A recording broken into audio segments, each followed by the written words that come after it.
Good afternoon, good evening, good morning, everyone. As people are joining us and continue to join both on Zoom and YouTube, I think we should probably start without a delay.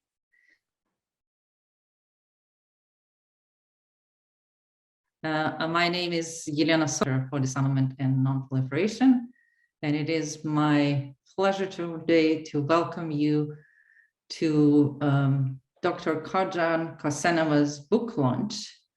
The book, Atomic Steppe, How Kazakhstan Gave Up the Bomb, is forthcoming and at Stanford University Press, and will be available in February 2022, but as I understand, could be ordered even now. And I'm extremely delighted that we have an opportunity today to hear from the author of this book and my good friend, Dr. Togzhan Kassenova.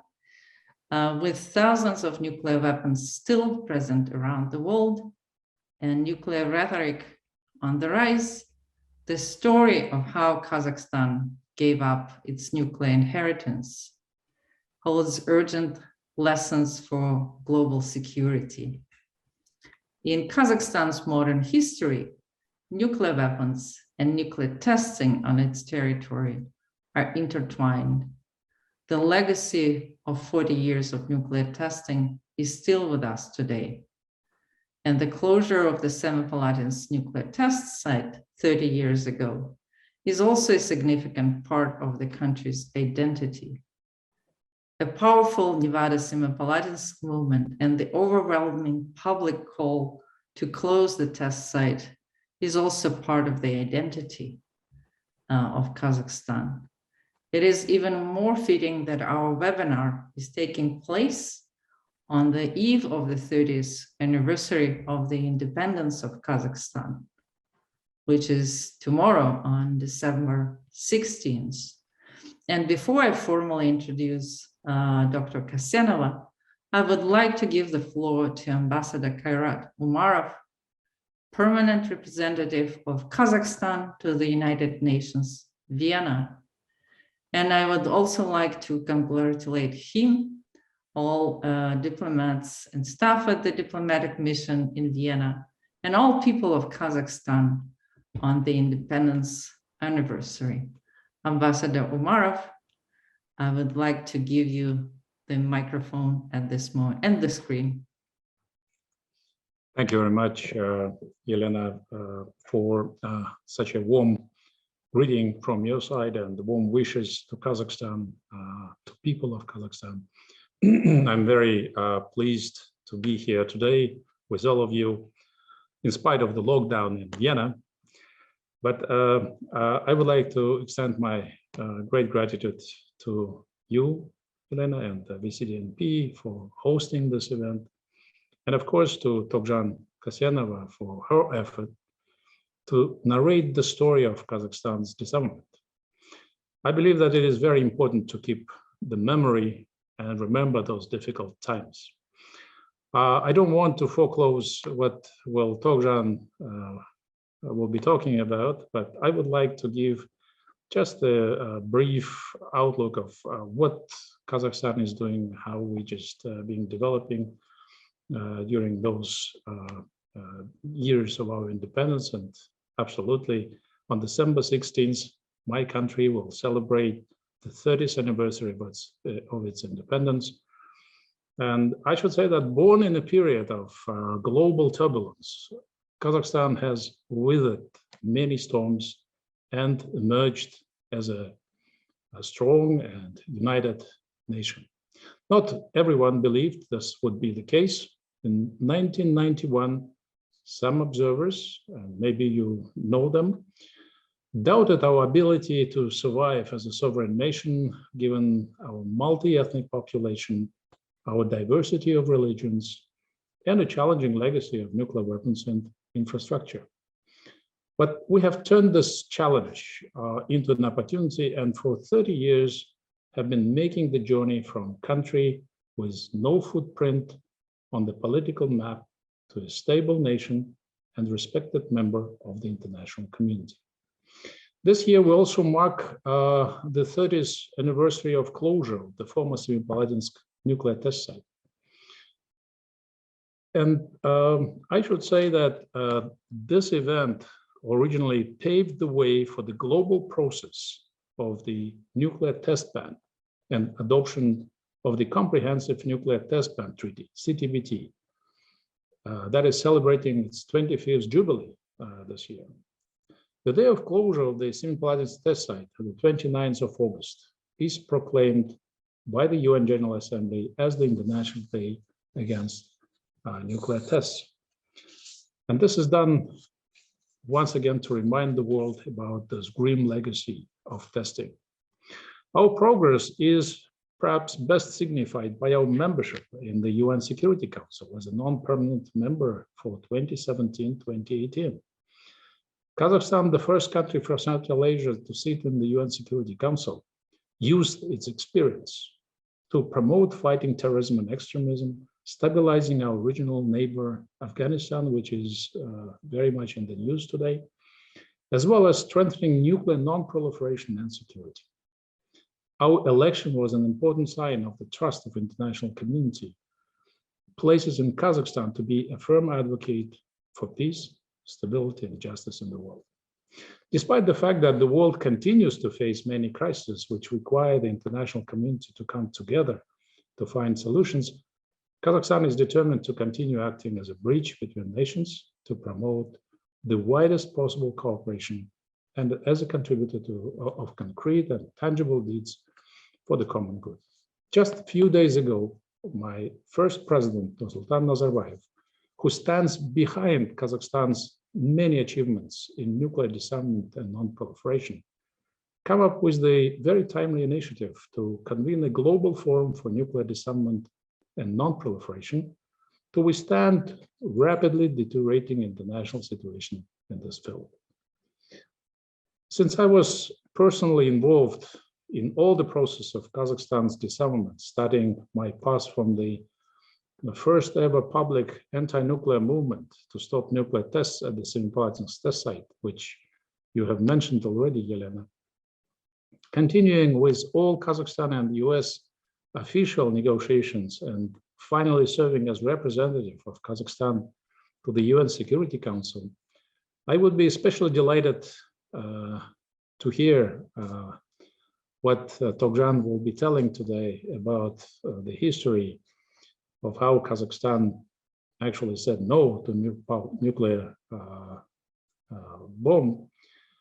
And I should say that I would be very much glad to see all of you to be part of this process and support this process in the future.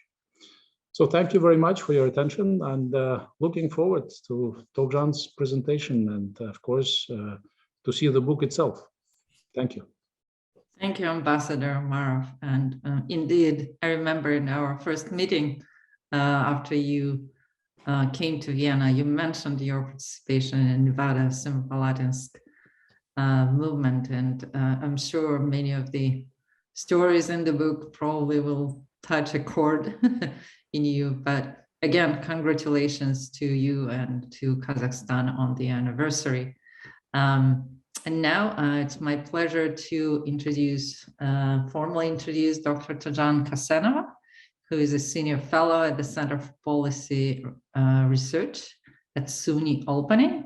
She's also a non-resident fellow with the Nuclear Policy Program at the Carnegie Endowment for International Peace. Togzhan is an expert on nuclear politics, WMD non-proliferation, financial crime prevention. From 2011 to 2015, she served on the UN Secretary General's Advisory Board on Disarmament Matters.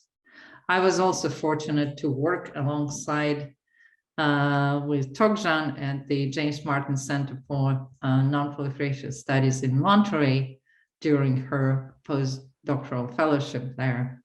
And I'm always impressed with Togzhan's scholarship and also humility and humanity in her writing, and look forward to today's presentation and discussion I only wish we were able to host this event in person.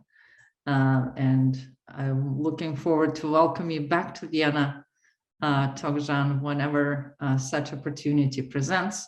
But there is always a silver lining, and due to a virtual format, we have many more people joining us on Zoom and on YouTube.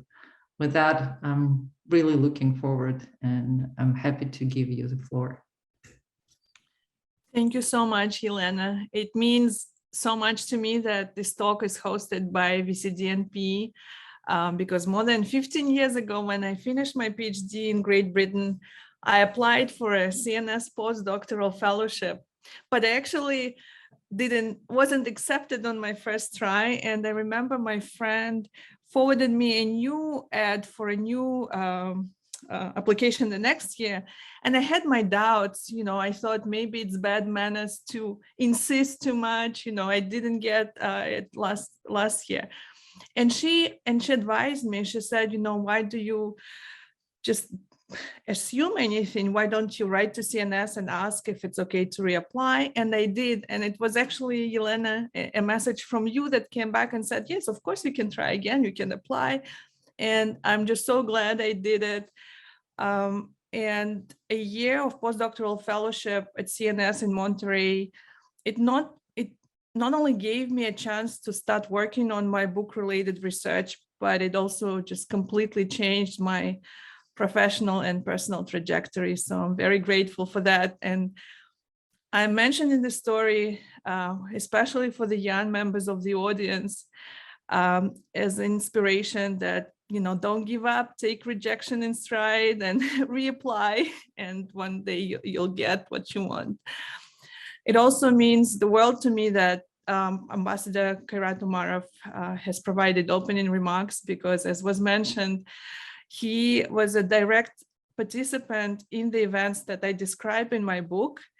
And actually, I want to mention that many of those who stood at the origins of the anti-nuclear movement, the leaders, they remember your role, and they talk with gratitude about you and about your perfect English and how you helped to establish international context back in the late 80s, early 90s for the anti-nuclear movement.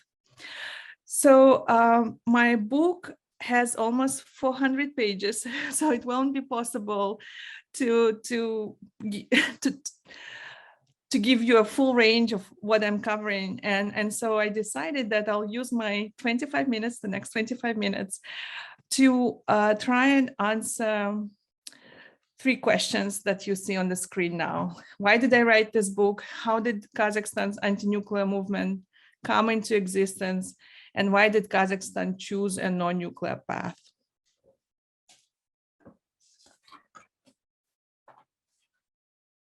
So what is my book and what it's about? It starts in 1940s, in the late 1940s, when the Soviet military started building a nuclear weapons testing site in eastern Kazakhstan. I take the reader on a journey that spans 40 years. That's the period of Soviet nuclear tests at the Semipalatinsk testing site. And I tell, the stories of those who were building the site and the hard conditions in which they worked. There were thousands of military construction workers, even prisoners, who toiled in the Kazakh steppe for 2 years to build the site. I explain about the consequences of nuclear tests on the environment and the people. And of course, I narrate the story of the world's largest anti-nuclear movement, Nevada Semipalatinsk, and complete that first part of the book by telling the story of how Kazakhstan was able to shut down the nuclear testing site while it was still part of the Soviet Union. The second half of my book is devoted to what happened after the Soviet collapse. And here the main events revolve around US-Kazakhstan nuclear diplomacy negotiations on whether Kazakhstan would join the Nuclear Non-Proliferation Treaty as a non-nuclear weapon state. I describe secret and not so secret operations and projects on removing nuclear material, securing material, dismantling nuclear weapons infrastructure. And some of these projects were done on a bilateral basis, mostly between Kazakhstan and the United States, and some were done on a trilateral basis. And I really try to highlight the role of scientists and technical experts from Kazakhstan, Russia, and the United States who worked together on those important projects. And in my concluding chapter, I bring the reader back to today's Kazakhstan. I explain what are the challenges and opportunities in the nuclear field that Kazakhstan faces at home, and also I highlight the role of Kazakhstan's nuclear diplomacy today. One of the first questions that I'm usually asked when I mention about my book is, why did you write it? And 15 years ago, when I was just studying, thinking about writing such a book, I approached it as a freshly minted PhD. I was only interested in politics and diplomacy. I thought I would try to make a contribution to theory. I was planning to use theoretical models and check Kazakhstan's case against those theoretical models. And of course, we only have a handful of countries who ever dealt with nuclear weapons. So Kazakhstan's case is extremely important, including for theory. And but then, I started changing what I wanted to do with it. I think if I would have written purely academic book, purely focused on that, it would be still a useful contribution, I hope, but I think it would be a more boring one, a more boring book. When I started traveling to the region, working with archives in Kazakhstan and meeting local people near the former testing site, I understood that what happened before Kazakhstan became independent was equally, if not more important, in order to explain the national identity of Kazakhstan as an independent state. I realized that I couldn't omit the stories of my people and of the land. And this is how the book grew to 400 pages. I also initially thought that I was writing this book more for the external audience because I wanted the world to know about Kazakhstan and about Kazakhstan's story. But again, as I was writing it, I realized that we Kazakhs, we need to know our own history and be proud of it and recognize our past in order to move forward better. And above all, I think I wanted to use Kazakhstan's case to show to the nuclear policy world that nuclear weapons are not something abstract, that real people are involved, real people are part of everything that is connected to nuclear weapons programs. So answering the second question, how the world's largest anti-nuclear movement was born. Let's go back in history a little bit. The Soviet government threw all its might into building a nuclear testing site, and the testing site was an engineering marvel, very complex technological and scientific infrastructure. Above and underground, there were special buildings that housed thousands of pieces of equipment, measuring devices, thousands of kilometers of electric cable ran underneath. Later, the military also built tunnels and boreholes in order to conduct underground nuclear tests. And so on August 29th of 1949, the Soviet military carried out its first atomic test. 40 years of nuclear tests that followed, they were extremely harmful for the environment and the people. And in total, more than 450 nuclear tests were conducted in the atmosphere, on the ground, and underground. And there was also a brief period when the military experimented with radiological devices. By the by 1950s, it was already noticeable that ionizing radiation is harmful for health, but the tests continued. The atmosphere of secrecy, lack of truthful information, the precedence of national security objectives, they trumpeted public health. And so there was this narrative that tests are harmless, and they continued. And so for decades, local people of Kazakhstan did not have a say in their fate. But by the late 1980s, the situation was changing. And I think it's a very interesting point in time. It's almost like a tipping point. Several factors collided, and they created this perfect storm. So at the level of the Soviet Union, in the mid-80s, a more reform-oriented leader, Mikhail Gorbachev, came to power. And so gradually there was this opening up, right? More political freedom. The Communist Party was also losing its monopoly. Other political movements were allowed, including environmental ones. And in Kazakhstan, what was happening on the ground is that the anger over nuclear tests, it was growing amidst the general push of Soviet republics for more autonomy from the center.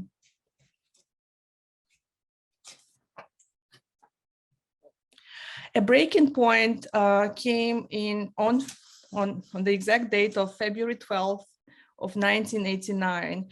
And so that was a day of just a regular underground nuclear tests. And there was some venting of radioactive gases. This was not anything extraordinary. It's something that happened regularly. But in this case, and I think it's partly because the political situation was changing, the information about contamination became public. And how did it become public?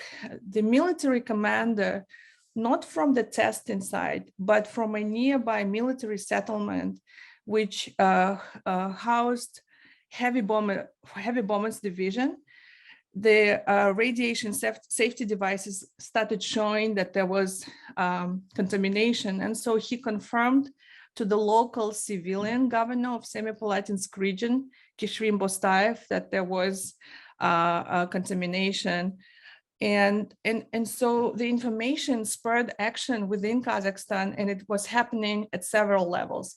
At the level of Semipalatinsk region, kind of under the leadership of the governor, Kishrim Bostayev, nationwide under the leadership of a famous Kazakh writer, Olja Suleimanov, who spearheaded the anti-nuclear movement, and also at the level of the republic under the leadership of Nursultan Nazarbayev. So it's as though, the push was coming from all corners of Kazakhstan. Today, I wanted to give you just a glimpse of the exact day when the actual movement was born. So this test happens on February 12th, and among people who finds out about it is Olja Suleimanov. And as I've mentioned, he is a prominent Kazakh writer, but at the time, he was also a member of the Soviet parliament, and he was running for re-election. And because of that, he had a scheduled spot on national TV, on Kazakh national TV.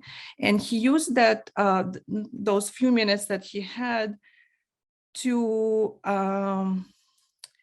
announce that there was contamination. And he invited people to come in a few days to the House of Writers in Almaty. So Almaty was the capital at the time. And it was February, so very cold. Winters were colder than they are now.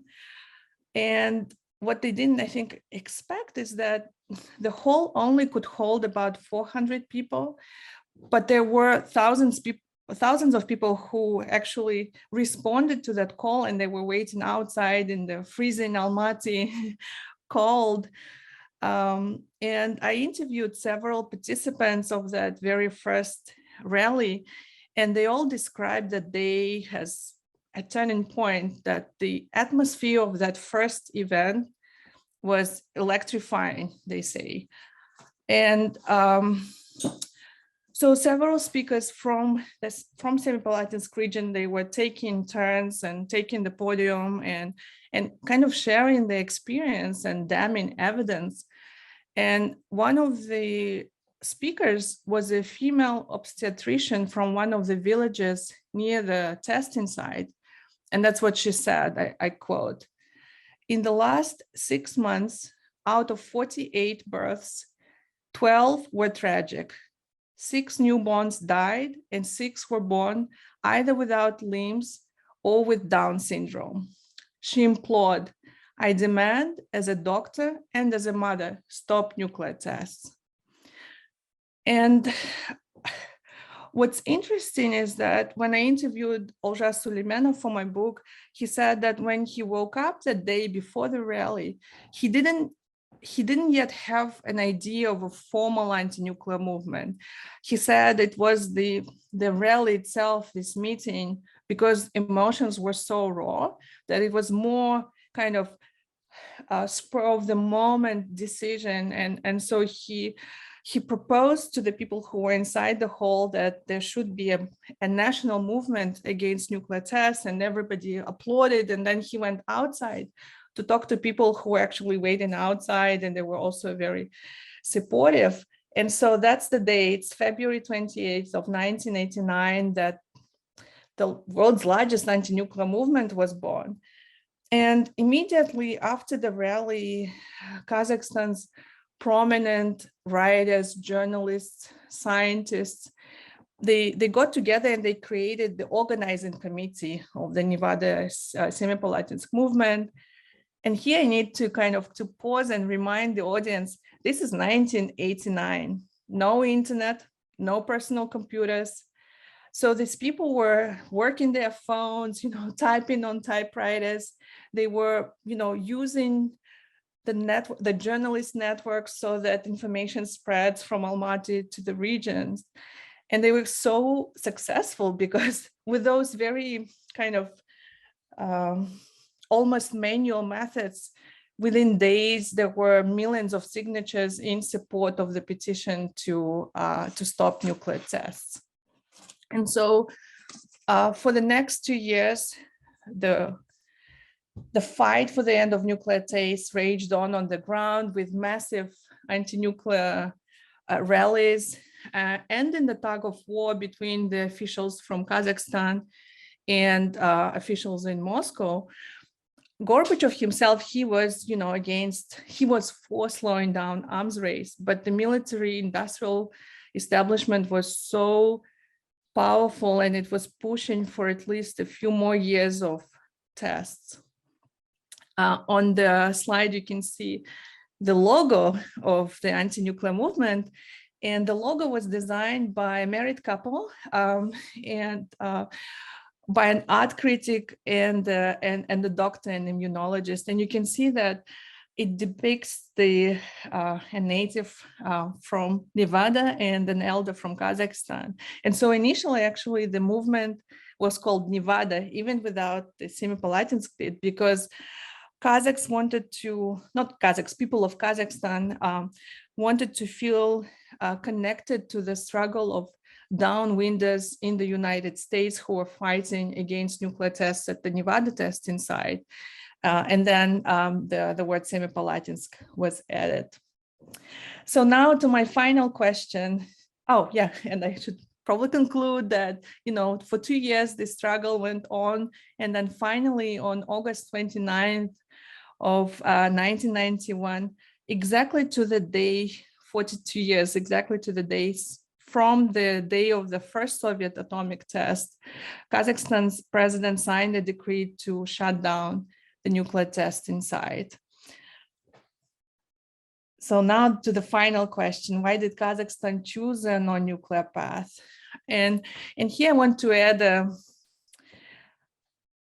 some nuance. There is a lot of attention to the weapons themselves, but I think it's important to remember that Kazakhstan did not control the weapons, right? It's similar with Belarus and Ukraine, that the weapons were there, but republics didn't have control. But having said that, the weapons were on Kazakhstan's territory when Kazakhstan became a sovereign state. So no decision on the weapons could have been taken without Kazakhstan. Their fate could not be decided without Kazakhstan.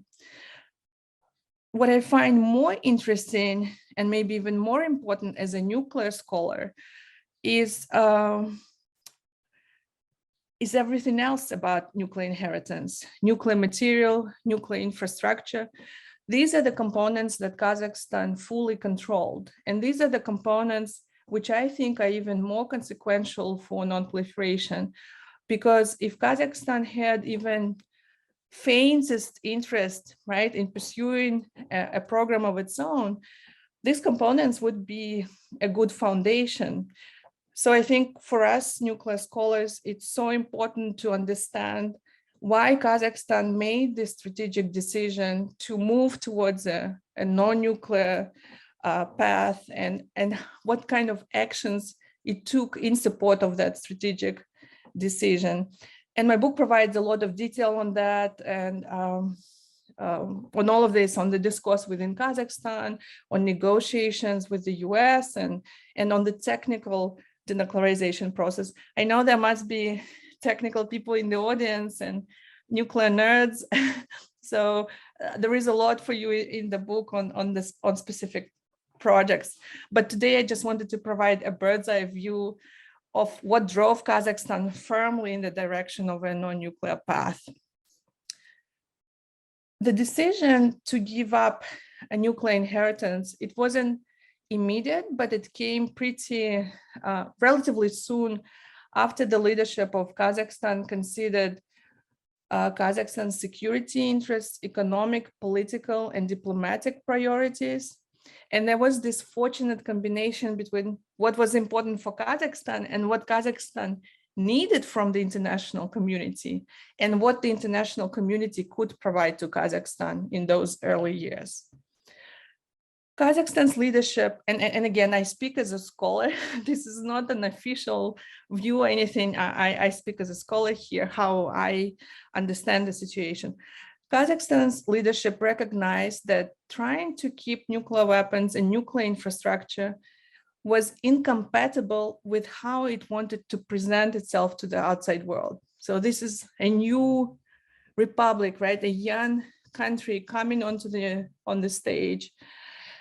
More importantly, Kazakhstan's decision makers understood that attempts to push into a nuclear club would preclude access to what the new country needed the most, and that's security guarantees, security assurances of its sovereignty, foreign direct investment, access to international institutions, and in the international markets.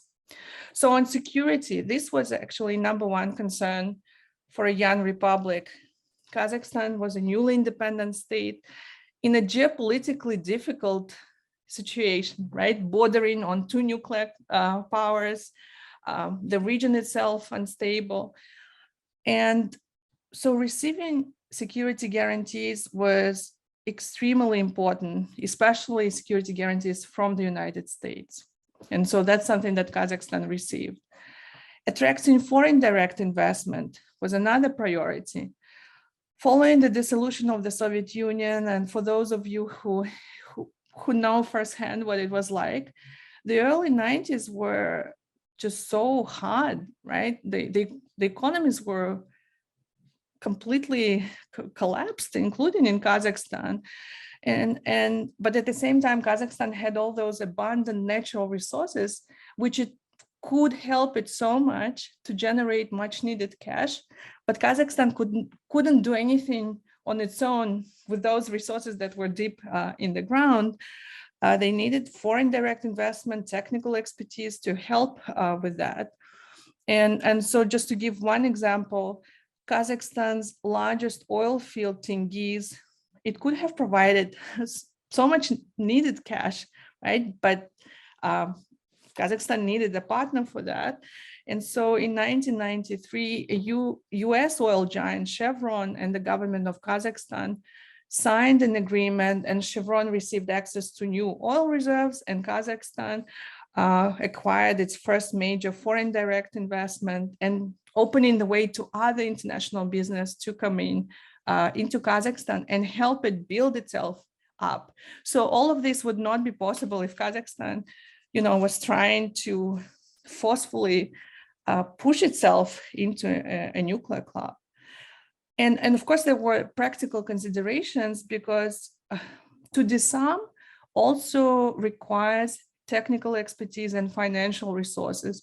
And this is where the non-Luga cooperative threat reduction program and all the programs that kind of appeared, that followed, that helped a lot with the technical, the practical implementation of denuclearization.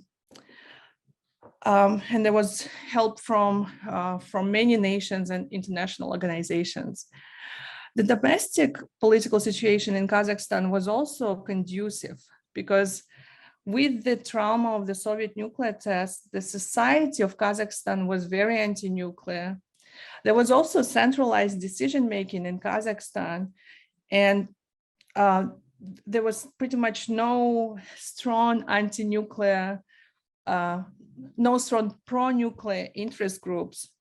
And it meant that Kazakhstan's president and a handful of advisors, they did not face the same degree of opposition to denuclearization as, for example, in Ukraine, where the leadership of Ukraine faced more opposition in a more politically diverse environment. One of the nicest surprises, I think, of my research, of looking into this, was recognizing how much the norms mattered to decision makers and advisors in Kazakhstan in those early years of independence. Foreign policy advisors who were working on nuclear issues at the time, they argued that should Kazakhstan refuse to join the NPT as a non-nuclear weapon state, that it would undermine the treaty, and that's something that they didn't want to do. And I think this quote from a former Kazakh senior official summarizes it so well in terms of how Kazakhstan wanted to be seen and how it wanted to enter the world. And he said, we did not want to be a Central Asian North Korea.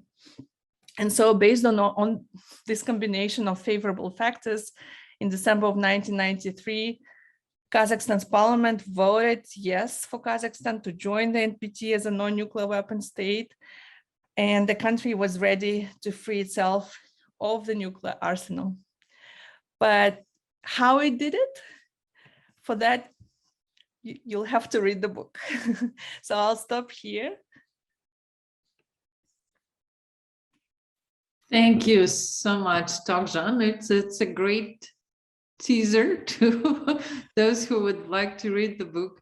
But thank you also for bringing such a kind of warm and human stories into the discussion as well. And we already see some comments in the chat where people congratulate you on the book and look forward to reading it. And some questions are coming through Q&A function. Those who wish to continue to ask you questions, please do so.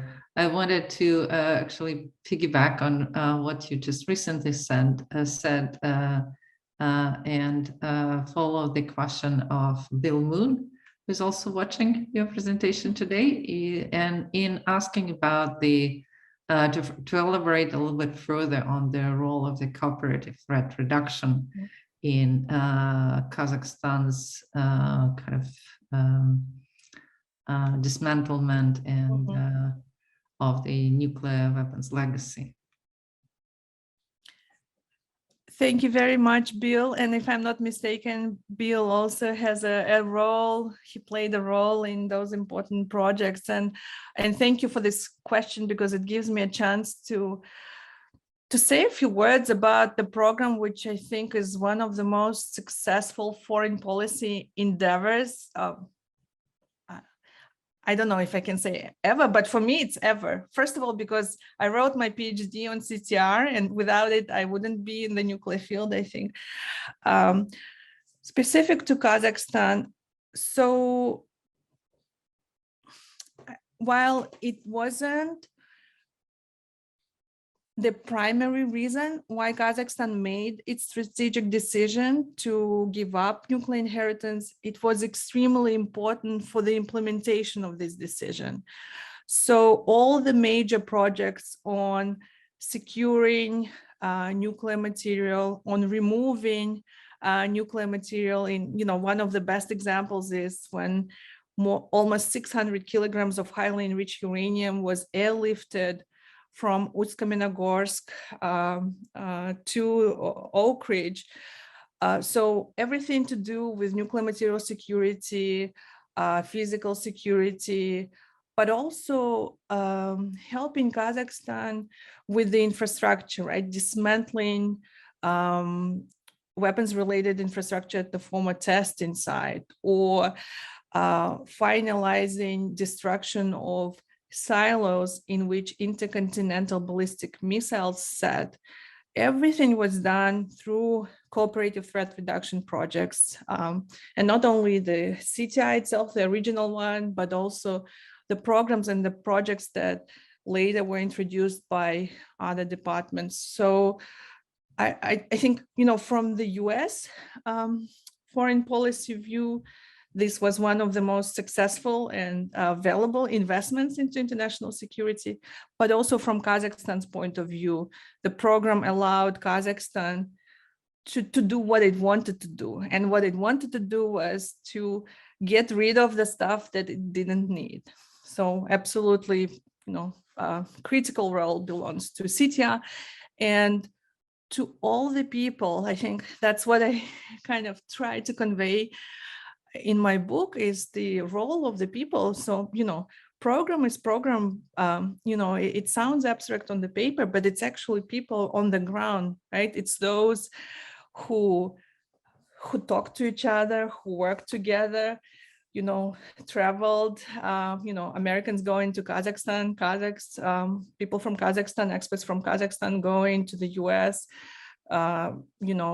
to acquire some technical expertise. The people who made it possible deserve, I think, our highest praise. So shout out to everybody who was involved in either coming up with policies or implementing those policies on the ground. So much. And there are questions keep coming in, and maybe the next question I'll ask you is to reformulate some of the questions that our participants sent. And some of them focus on the removal of the weapons themselves. And they've been on the territory for some time before they were transferred. And the question is about, were there any attempts by some groups maybe to prevent their removal or to seize the weapons? Because that's one of the scenarios that many are concerned, particularly nowadays, with non-state actors and possibility of them seizing nuclear weapons. Thank you very much for this important question. I think, early on when the Soviet Union was just breaking up, I think there were, definitely concerns about what would happen with the weapons, and if either new governments or some third-party actors would try to get hold of them. But I think, the focus then shifted much more to material. So with the weapons themselves, I think they remained pretty secure throughout. So it wasn't, they were under control of Soviet and then Russian military, and there were no, from what we know, there were no attempts of unauthorized access to the weapons themselves in Kazakhstan. Why it took a while for the weapons to be moved? First of all, because the negotiations and Kazakhstan joining the NPT as a non-nuclear weapon state, those negotiations were occurring, but also specifically on the weapons themselves. For the first few years, their formal status was undefined. So the relevant agreements were signed by Kazakhstan and Russia in March of 1994. That's when it was all finalized. So there were reasons, why it wasn't so immediate. But yeah, there were no issues with the weapons. Nobody tried to prevent their removal. I think from the non-proliferation point of view, the risk was much higher with the material. And I know it was a priority for the government of Kazakhstan as well, because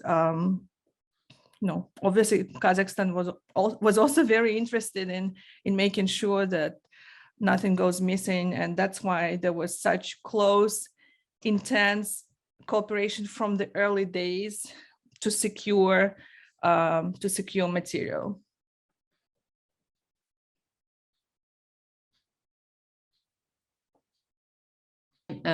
People are inspired of what the stories you shared, and also they are actually from somebody who is the daughter of Togzhan who's also in the audience today, and her father he's the one who made a speech at the Writers' Union at that time. So you have a very, very grateful and attentive audience here today. Next question that I would like to ask you is also posed about one of our listeners, is that given the role model that Kazakhstan played in both in dismantling the legacy, but more about the story you related some parts of it today about the nuclear testing and closing of the test site, how these stories could be used and in facilitating the entry into force and getting all these still outstanding verifications in the CTBT. And the additional comment that's from Tibian Mustafa is that a scientist and public representative could serve great roles in bringing CTBT into force. So quickly, back to you. Thank you. This is a fantastic question, because the past is so tragic, everything to do with the tests. It is a collective trauma, I think, but it's also our chance, Kazakhstan's chance, to turn the story completely around. And so even the testing site itself, the infrastructure, I liked what one of the Kazakh nuclear scientists said, the former director of the National Nuclear Center. He said, we should have respect for the site. We understand that, there was a negative impact, but it's also, it's an engineering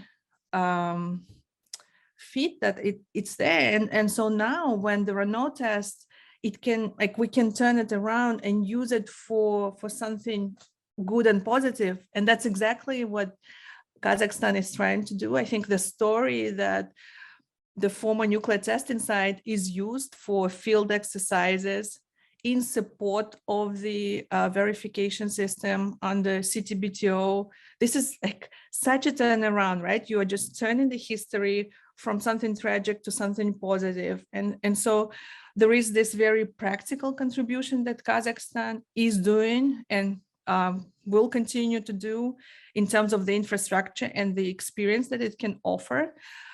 But I think also in terms of just the broader message that you know how now I'm more going into the academic side, but you know, all these security models and saying that, you know, countries, they're keen to have weapons and programs because it's better for their security and for them as countries. But I think Kazakhstan's case shows so well that actually, you know, for many reasons, you might be so much better off without all of this. And so I think there is this very technical, practical contribution that is there for verification and for pushing the entry into force of the Comprehensive Test Ban Treaty. But there is also this kind of larger message that you can be a successful country and you actually don't need all this for that. Thank you, Togzhan. I'm going to go back to the beginning of your presentation when you're speaking about how the release of the information about radiation sparked the movement and job it.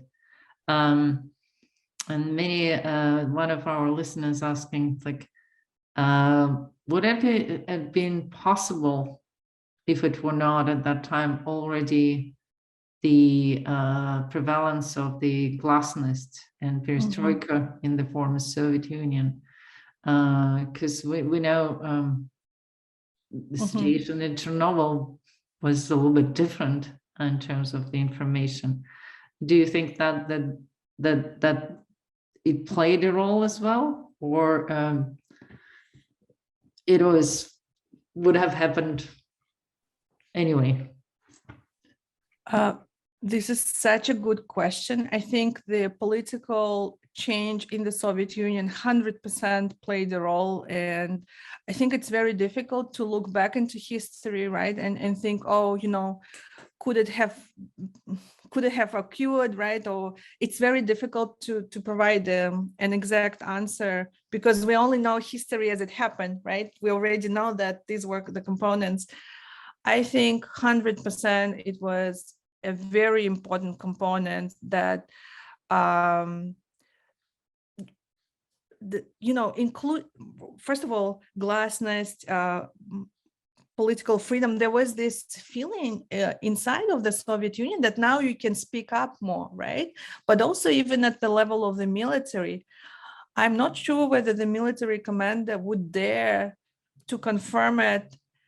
Should it have happened? And it did happen, you know, earlier. So I think whatever was happening at the level of the Soviet Union definitely played a role, all the political shifts that were occurring. So it was almost as though every component was important and it just, all of them just combined into a tipping point. I think maybe it could have been possible later on, but later on, if not for, you know, glasnost. But I think just for that specific situation, all of these components played their role and they just created a perfect storm. So yeah, definitely, I think played a role.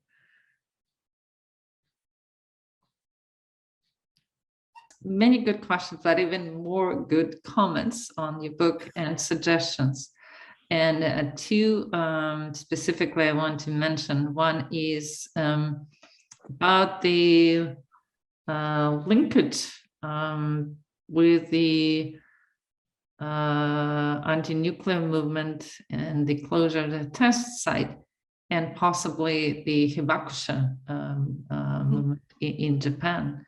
How much interaction was on that level during these days or nowadays?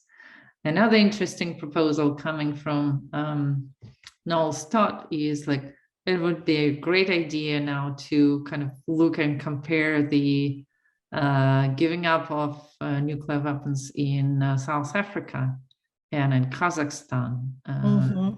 So that's another, maybe for a joint book at some point of a study. But if you could comment on the two of these comments from our audience. Thank you for giving me a chance to mention Japan, because I actually feel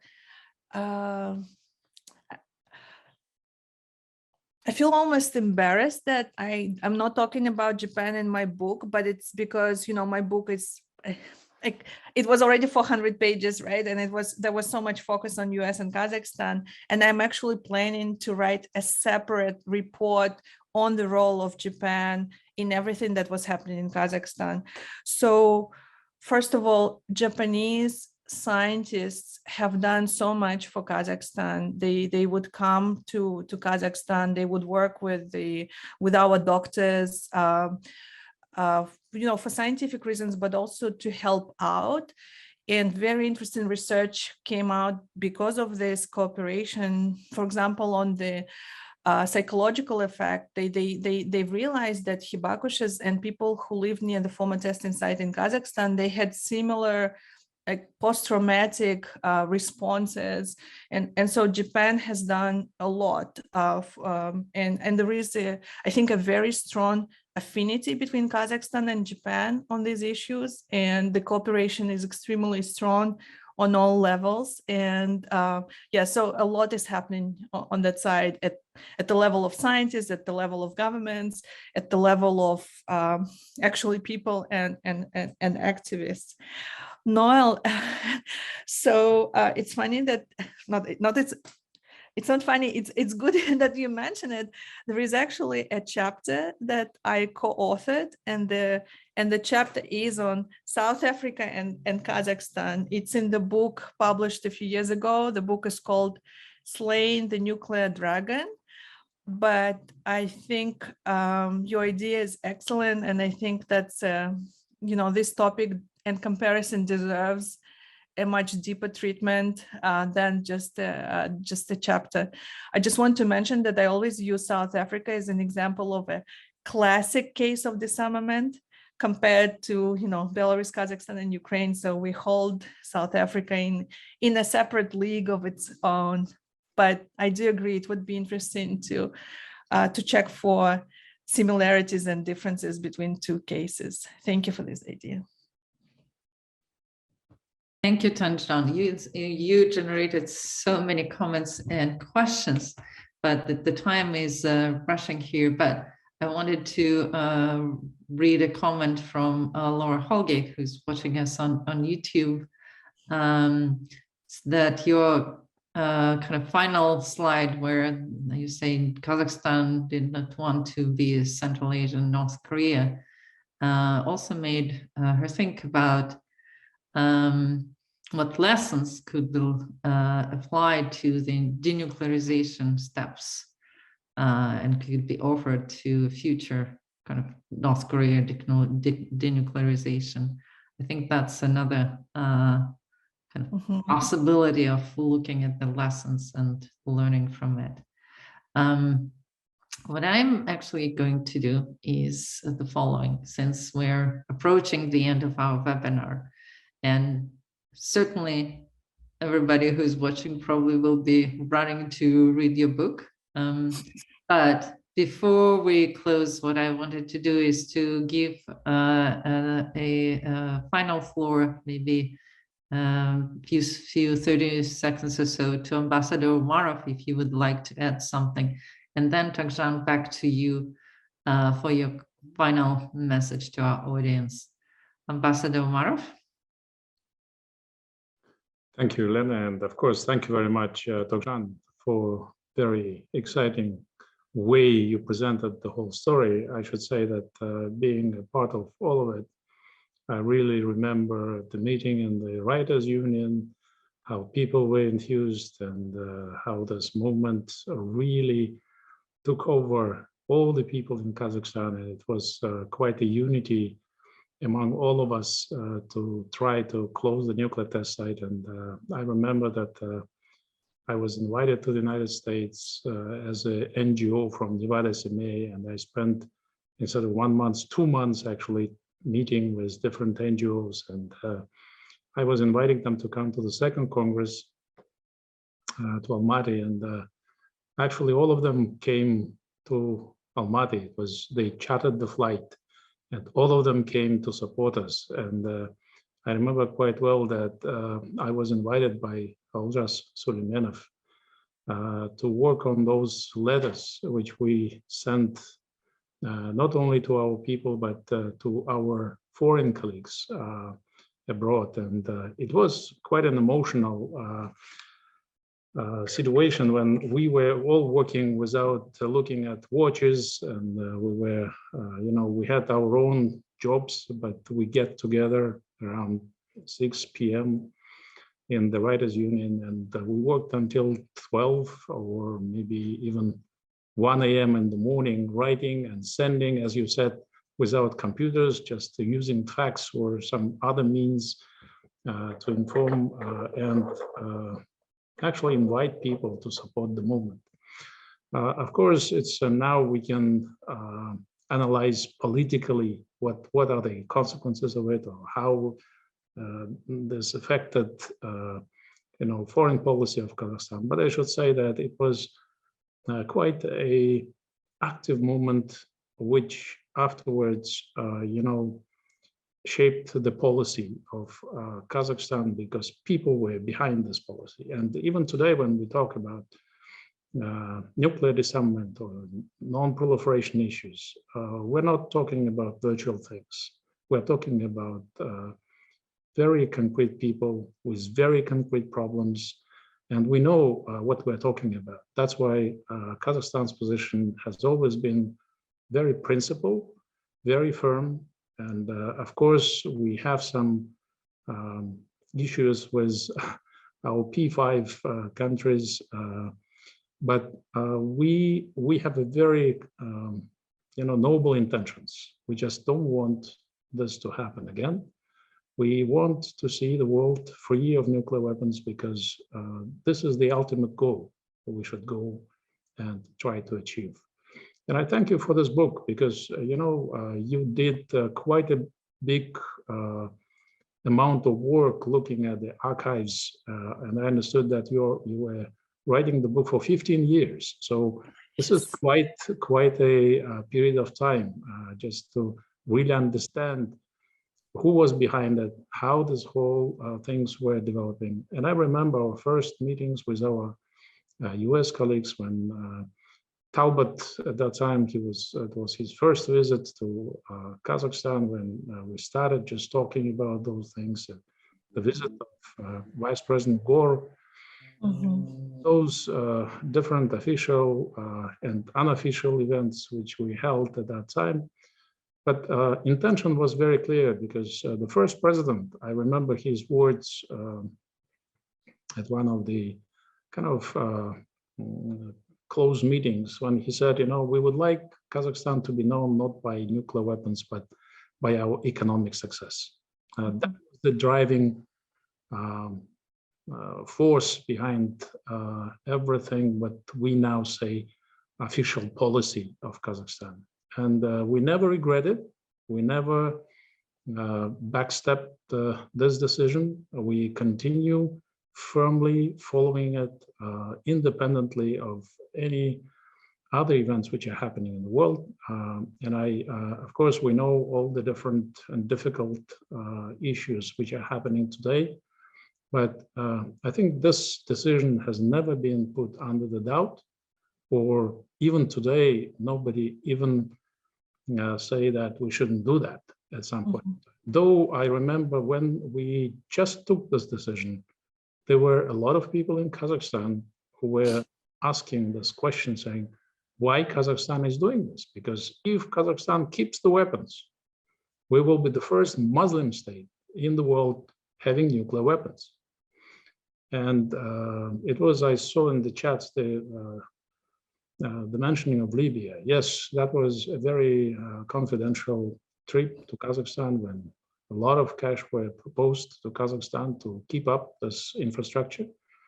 But you need to have a courage and political will just to say no to all of it, because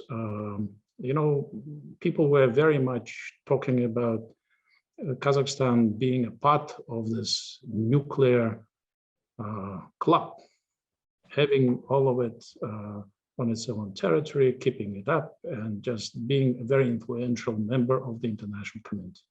I should say today that we still in a good position. We a stable nation, we're a united nation. We, of course, working for foreign investments and all the rest of the things.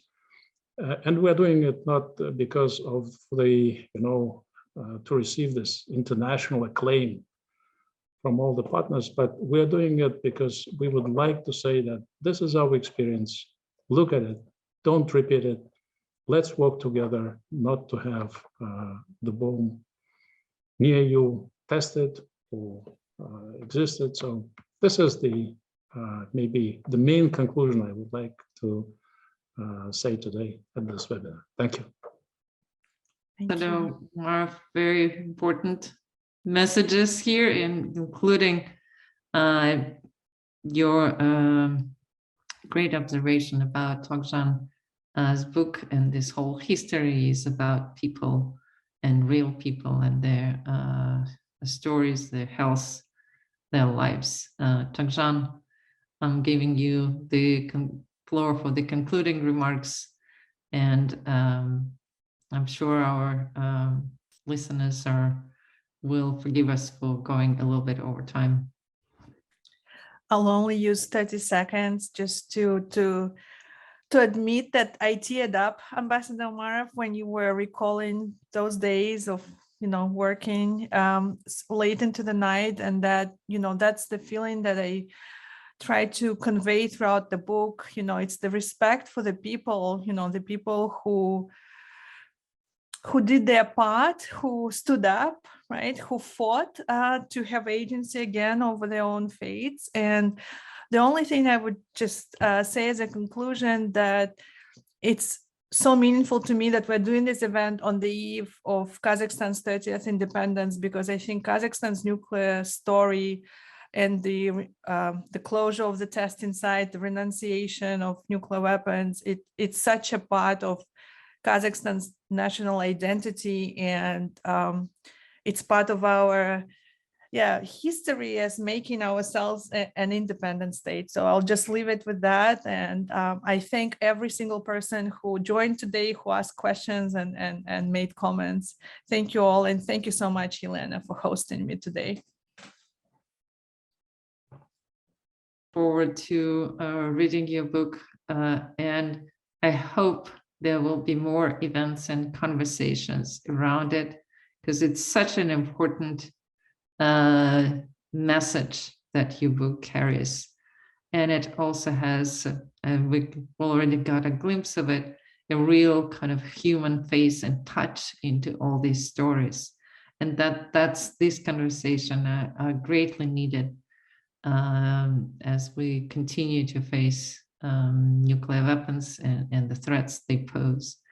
And thank you, Ambassador Umarov, for joining us today. Thank you for your work on making the Kazakhstan history and its non-nuclear status and active non-proliferation disarmament state. And with that, I really wish all of our listeners and viewers the very best. Thank you for your attention. And I hope you will be ordering Togzhan's book and reading it. And thank you, Togzhan, very much.